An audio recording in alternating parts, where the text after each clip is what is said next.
A este bloque de invitados especiales. En esta ocasión tenemos la participación del doctor Carlos Bert. Él es un analista, entonces le damos la bienvenida. Carlos, bienvenido al programa de Visiones, y como habíamos previsto un análisis de las dos sentencias constitucionales del Tribunal Constitucional. Primeramente, hay una especie de interrogante, ¿no? Este Tribunal Constitucional es prorrogado, por lo tanto, todo lo que pueda hacer en cuanto a sus decisiones es simplemente nulo de pleno derecho. Es lo que afirman por una parte. Por otra parte, también se dice que esas decisiones valen, ¿no? En el último caso podemos tomar en cuenta cuando se realizó esta reunión, esta especie de cumbre dentro del Tribunal Electoral, donde participaron las delegaciones de las organizaciones políticas, además del Poder Ejecutivo, en el cual definieron que se realicen las elecciones judiciales de manera íntegra, no de manera parcial, no, pero en todo caso, a última hora el Tribunal Electoral ha dado un paso atrás y acepta lo que viene a ser la decisión del Tribunal Constitucional. En estos términos, lo que ellos temen es que puedan ser enjuiciados por desacato. Entonces, podríamos empezar primeramente por esa pregunta, Carlos. Con mucho gusto, amigos de Andinas 680M y del programa Revisión. Es un privilegio para mí dirigirme a su extensa audiencia a través de sus micrófonos y de sus cámaras. A ver, para comenzar, digamos que la sentencia 070 tiene un 90% que es cuestionable, pero hay un 10% que es rescatable y que ha abierto una polémica que va a continuar en el futuro. Vamos a lo principal, que es lo condenable. Pero antes me has hecho la pregunta de cuánta fuerza ejecutiva tienen las decisiones del actual Tribunal Constitucional de los autoprorrogados. Así es. La respuesta no puede ser sino clara y directa. Hay un vacío en la Constitución y en las leyes. No estaba prevista prórroga ninguna. Lo que es más, la Constitución dice que su periodo de mandato es de 6 años y punto. Por lo tanto, no hay un criterio jurídico válido o aceptado por todos que se aplique inmediatamente. Ahora bien, las decisiones que están adoptando y van a cumplir un año ya de prórroga, porque las nuevas autoridades debieron haberse posesionado en enero de este año. Ya van a cumplir un año. Y como van las cosas, parte de ellos probablemente pasen al segundo y quién sabe cuánto tiempo más. Bien, las resoluciones, sentencias que están emitiendo, sin lugar a dudas, por los abogados, por varias razones, van a ser cuestionadas en el futuro. Es una defensa de las partes afectadas por esas decisiones. Pero repito, no hay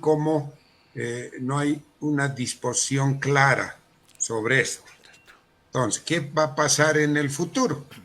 Hay solo 2 vías para definir cuáles de estas sentencias. Todas, algunas son válidas y otras, la mayoría probablemente no. Hay solo 2 vías. Con el cambio de gobierno, y si hay un cambio sustancial en la orientación del gobierno y de la Asamblea Legislativa, se aprobará una ley que diga algo sobre el tema. Esa es una vía, la vía legislativa. La otra vía será el propio Tribunal Constitucional, que en algún momento tiene que emitir una sentencia que dilucida el tema porque no hay criterios definidos ni en la Constitución ni en las leyes. Para eso habrá que esperar que los autoprorrogados en su totalidad sean cambiados. En las elecciones de diciembre, solamente 4 van a ser renovados, 5 se van a mantener. No sé cómo va a funcionar ese tribunal con la mayoría autoprorrogados y 4 legales. Las sentencias que emitan los legales serán válidas y las otras no. Miren, esta peculiaridad de la situación nos muestra, y con eso cierro este preámbulo para entrar al análisis de la sentencia, nos muestra cómo la crisis estructural que le afecta al país, y cuando digo estructural estoy pensando económico, político, social, etcétera. En esta dimensión, la institucional, la crisis estructural está destrozando todo. En este caso, la institucionalidad del país. No está quedando absolutamente nada en pie. El electoral tumbado, el legislativo desacreditado, sin posibilidades de resolver nada. Ahora el tribunal, la justicia en su conjunto cada vez peor, venida muy a menos, etcétera. Es una manifestación más de la crisis y solo podremos salir de esto al año en las elecciones si es que hay un cambio radical, que creo que el pueblo lo está viendo así y pensando. Bien, vamos al análisis de las 770. A ver, digamos lo siguiente como antecedentes. No cabe duda a estas alturas que ha sido el Tribunal Constitucional el que saboteó las elecciones judiciales en 2023. Recordemos que debía realizarse a fines de 2023. Ha sido el Tribunal Constitucional y con un mecanismo. Lo hizo a través de una declaración constitucional. Recordemos que cuando se presentaron unos amparos impugnando el reglamento de preselección de candidatos que había aprobado la Asamblea, y no por casualidad, son las salas de Pando y de Beni, los autores, los magistrados que emiten las sentencias son de Pando y Beni, o sea, no es casualidad esto, ¿no? Presentaron amparos y los amparos declararon inconstitucional las declaraciones, el reglamento, el reglamento de preselección. La Asamblea rápidamente reaccionó y aprobó un nuevo reglamento, atendiendo las observaciones para evitar que se retrase el proceso.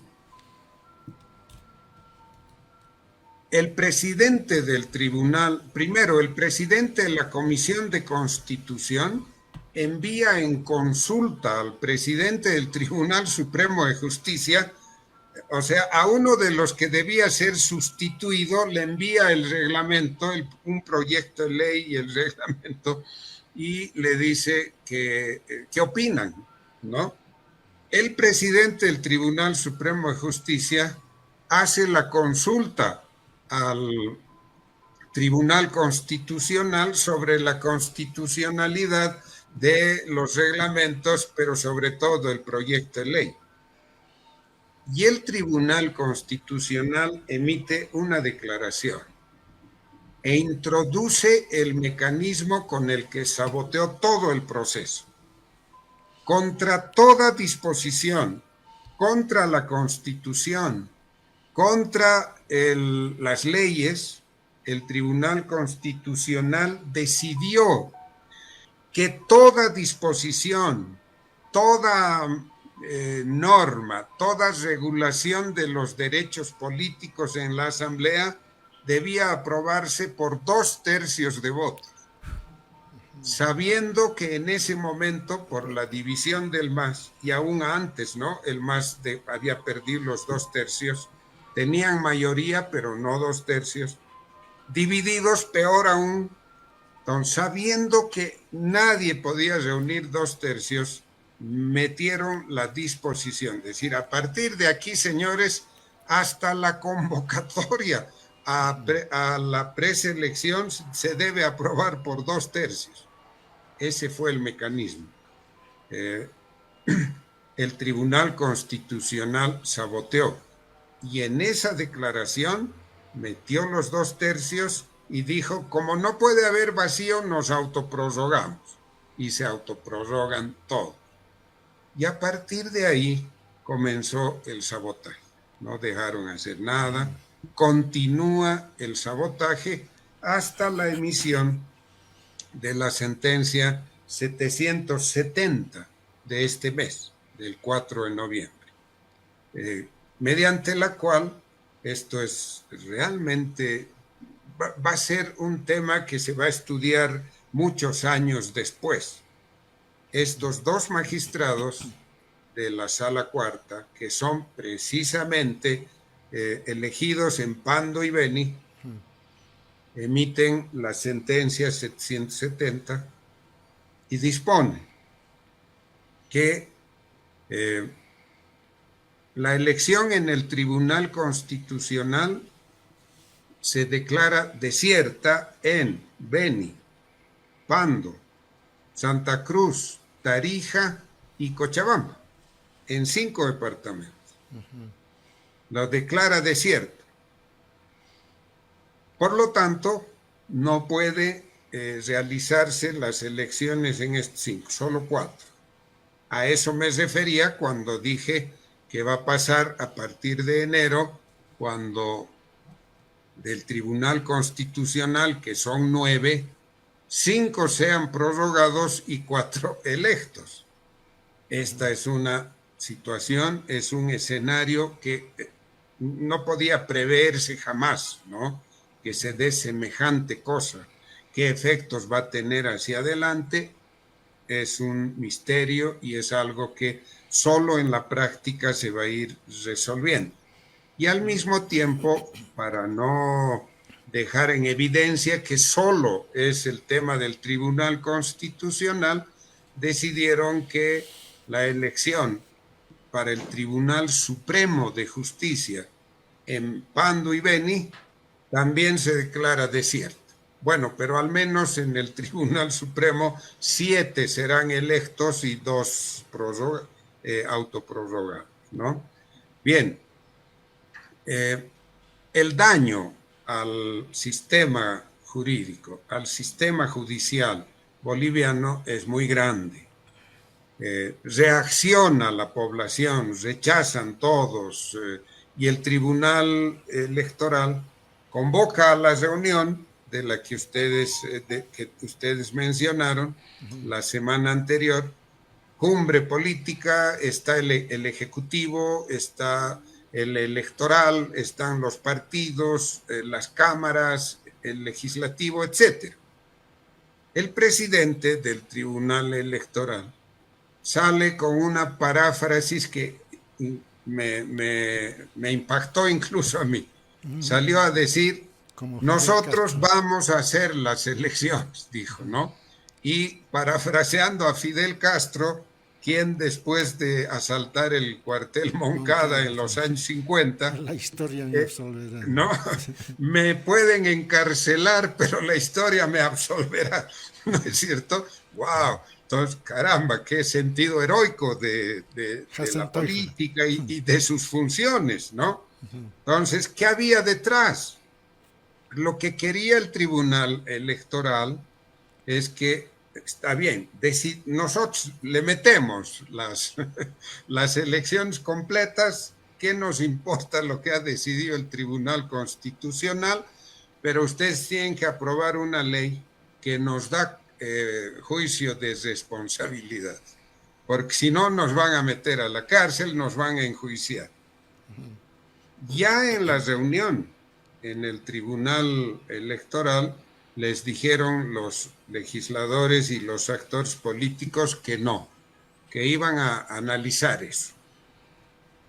Y finalmente les dijeron, no señor, no les vamos a ampliar el caso de corte o juicio de responsabilidades a ustedes.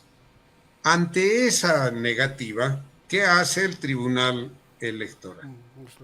Le envía al Tribunal Constitucional un recurso para que explique, para que revise su decisión. Oiga, si yo fuera del Tribunal Constitucional y me piden eso, pues hubiera hecho lo que ha hecho el Tribunal Constitucional. No, señor, ustedes acatan esto y aténganse a las consecuencias. Y entonces el Tribunal Electoral dice, ¿saben qué? Vamos a acatar nomás la sentencia 770. O sea, como pueden ver, es vergonzoso todo esto. Es una crisis institucional. Carlos, lo siguiente, miren, así como usted nos describe, todo apuntaría a que esto está mal hecho, ¿no? El hablar de vacíos en la Constitución, el hablar de hechos que hacen, por ejemplo, a un órgano electoral penetrado de nacimiento con 9 vocales, 10 en total, en el Tribunal Electoral nombrados por el Ejecutivo, que le quite ese eslogan de independiente, el tener unas elecciones judiciales cuando esto definitivamente grafica una elección o unas judiciales o un órgano judicial representativo desconfigura. La pregunta va en lo siguiente, ¿está direccionada la Constitución, así como se ha hecho para parecernos a Venezuela, a Nicaragua, y entrar en el esquema del socialismo del siglo XXI, así como están las cosas desinstitucionalizados? Yo diría que no. La Constitución no está diseñada, la boliviana, para eso. Pero el sistema político como está funcionando sí les está permitiendo conducirnos por esa vía. ¿Qué está sucediendo? Fíjense el paralelismo. En Venezuela ya felizmente el mundo entero sabe que las elecciones han sido fraudulentas, porque la oposición tuvo el cuidado de tener las actas electorales y han demostrado que ganó el candidato de la oposición. ¿Qué ha hecho el tribunal? ¿Qué ha hecho el gobierno? Ha utilizado al Tribunal Constitucional, primero al electoral y después al constitucional, y han declarado legal la versión de Maduro, que todo el mundo sabe que es falsa y es fraudulenta. ¿Qué está haciendo el gobierno aquí? Al haber perdido la mayoría, porque no tienen control ya del legislativo, está trabajando con el Tribunal Constitucional. Entonces, aquí hay un acuerdo, como hemos visto, está clarísimo. El Tribunal Constitucional inclina la balanza en favor del ala arcista y a cambio el gobierno les da protección política, evitan procesos, control de la policía, etcétera, etcétera. Entonces, está sucediendo lo mismo y no importa lo que diga la Constitución. Si el pueblo deja que esto avance, van a actuar como están actuando en Venezuela. Depende de nosotros, la sociedad civil, que nos organicemos para evitar esto, ¿no? Para al menos llegar a un punto como el que logró la oposición venezolana de tener las actas electorales, en fin. Es eso lo que está pasando. Pero además hay otro elemento que, si nos da el tiempo, lo podemos analizar. Les dije que hay un 10% que es rescatable de la sentencia 770. Les consulto un par de minutos para introducir el tema. Sí, para tener un cuadro completo de información y tomar precisamente una opinión que pueda conducirnos a una salida tal vez bastante institucionalizada, ¿no? Bien, a ver, voy a resumir, ¿no? Por el tiempo. ¿Cuál es el argumento utilizado por el Tribunal Constitucional para declarar desiertas las elecciones en esos 5 departamentos del Constitucional y en 2 del Supremo? ¿Qué sucedió? En la ley 1549, que es la ley especial, ley transitoria especial para las elecciones judiciales, introdujeron el artículo 37, en el 37 mejor, una disposición. Dice esta disposición que hay una calificación mínima para aprobar, para ser preseleccionado, que es 130 puntos. Excepcionalmente, dice, tratándose de representantes de pueblos indígenas y de mujeres y de pueblos indígenas, en ese orden, para ver más bien la orientación mayor, tratándose de mujeres y de pueblos indígenas, puede aprobarse a candidatos que no hayan cumplido todos los requisitos. Entonces, esta disposición, que parece acorde con el principio de discriminación positiva, de favorecer a las mujeres, a los pueblos indígenas, traducido en la práctica, llevó a lo siguiente. Decidieron además que en la ley solo pueden preseleccionar 4 hombres y 4 mujeres, y entre ellos representante o representantes de pueblos indígenas. Entonces, se da la situación que entre hombres hay 4 preseleccionados que tienen 4 candidatos todavía que cumplen 130, pero no hay pueblo indígena. Y hay 4 mujeres, no, ni siquiera habían 4, solo 2 o una mujer en el Beni, solo una mujer. Entonces aplican el 37 y ¿qué hacen? Entre los hombres lo marginan al 4, lo sacan, que cumple todos los requisitos, que es el que plantea el amparo constitucional, el nombre, bueno, no importa el nombre, para no cruzar. Entonces, lo marginan y ponen a un candidato que se autodefine indígena, que no cumple todos los requisitos, que tiene un puntaje menor al que lo marginan. Y entre las mujeres introducen a 3 mujeres que ni siquiera tienen el puntaje. Una de ellas tenía 77 puntos. 130 es el mínimo, tiene 77. Otra tiene 90 y tantos. Y la tercera 114 o algo así.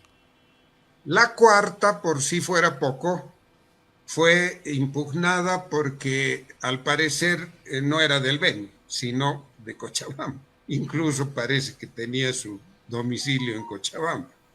Bueno, el Tribunal Constitucional agarra el tema y pone el dedo en la llaga y dice, miren, no puede ser el único criterio como el principio de equidad en la participación. Hay que procurar que participen mujeres y pueblos indígenas, pero no puede ser la equidad el único criterio. También la idoneidad, dice, y es correcto ese criterio. No se puede simplemente nominar mujeres por ser mujeres. Y no se puede nominar a un candidato que dice ser de pueblo indígena solo porque sea de pueblo indígena. Sabemos que el principio de definición como indígena, de Identificación. identificación como indígena, es lo que predomina. Pero no puede bastar eso. Les pongo un ejemplo. Están viendo mi cara, me conocen, soy de Oruro. ¿Qué tal si yo postulo y me autoidentifico como, no digamos Aymara, como Uro Chipaya? Ya. Listo. ¿Será suficiente? No, pues se va a reír todo el mundo. Van a ir a la comunidad chipaya y van a decir, oiga, Carlos Bert se ha autodefinido chipaya. La comunidad va a decir, ¿quién es este señor? Este no es chipaya, es un mentiroso, ¿no es cierto? Entonces, como pueden apreciar, aquí hay un tema de fondo que debemos discutir. Ha puesto el dedo en la llaga, el Tribunal Constitucional ha abierto este debate, ¿no? La equidad está bien, pero la idoneidad también. No podemos nominar magistrados solo porque son mujeres, solo porque se autodefinen indígenas. O sea, es un tema real, pero lo que pesa ahí, por eso dije, 90% censurable, 10% hay que prestar atención. Lo que pesa es que el Tribunal Constitucional ha saboteado las elecciones judiciales y nos ha traído a esta compleja, difícil situación, ¿no? Bien, Carlos, sin duda es importante lo que acabas de decir. Son aspectos centrales los que se deberían observar, pero que en este contexto obviamente los utiliza hábilmente el Tribunal Constitucional. Sí. Muchas gracias, Carlos. El tiempo siempre es menos en radio cuando tratamos de abordar estos temas centrales. Explicaciones importantes las que nos brinda. Gracias. Sí, Carlos, realmente tienes una explicación bastante pedagógica que nos hace entender los problemas que conlleva este tipo, digamos, de acciones tanto del Tribunal Constitucional, del Tribunal Electoral. En todo caso, como una cuestión conclusiva, podríamos decir que el Poder Judicial está sometido al Poder Ejecutivo, al Poder Político, ¿no? Entonces sería una especie de conclusión, independientemente de una serie de irregularidades que has mencionado y que, bueno, nos hubiera gustado precisamente arribar a un escenario de, de un aprestamiento preelectoral, que es lo que quedaría pendiente. Te invitamos para una próxima ocasión para poder completar precisamente este aspecto, digamos, que se va dando en temas electorales. Cómo debería ser el perfil de un candidato, cómo deberían ser las propuestas, queda pendiente. Agradecerte, Carlos, y para tu despedida, si algo más quisieras mencionar. No, simplemente agradecerles por este privilegio y junto con ustedes remarcar este hecho de que sí, la justicia está subordinada al poder político, pero con esta particularidad de que el Tribunal Constitucional ha hecho un pacto con el poder político, ¿no? No es solo que los dominan, sino que es un taca-taca, ¿no? Yo hago esto por vos y tú tienes esta ventaja y ellos se resuelven. O sea, esto es peor que simple subordinación política, ¿no? Es una iniquidad esto. Pero bueno, gracias a ustedes por la invitación y estoy a su disposición cuantas veces me pidan. Muchas gracias, Carlos, y de esta manera, amigos oyentes, cerramos el programa Revisiones.